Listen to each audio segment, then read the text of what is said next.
If you have ever experienced intrusive thoughts or struggle with obsessive-compulsive disorder, you will undoubtedly remember how unpleasant it feels to not recognize, accept, or identify with your own thoughts.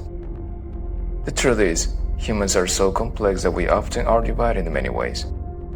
This is why many spiritual traditions aim for integration, the ability to understand not just our light, but also our darkness.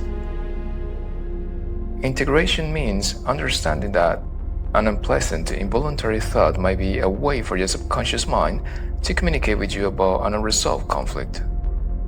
If you cry, and you don't know why, it means you have an internal wound that hasn't healed yet. If you like someone but you are bothered by that fact, probably there is an internal cycle or idealized judgment you need to overcome. It's terrifying to realize that our thoughts won't always be so obvious or aligned with our values, our principles, our identity. When they become symbolic, your subconscious mind is communicating with you. And you have to listen carefully to your body as well, to be aware of yourself. This is how these thoughts earn the name ego-dystonic thoughts. The term itself means in conflict with the ego. Our brain is a machine for producing thoughts, and not all of them need to be necessarily important. However, if ego-dystonic thoughts or feelings are part of your daily life, anxiety will become your closest companion. To heal it, you have to stop ignoring yourself, to stop seeking for ways to procrastinate that distract yourself from your conflicts, your pain, and finally actively listen to that part of you that needs to be heard. You don't have to engage with your intrusive thoughts, mostly because they usually represent the opposite of what you are.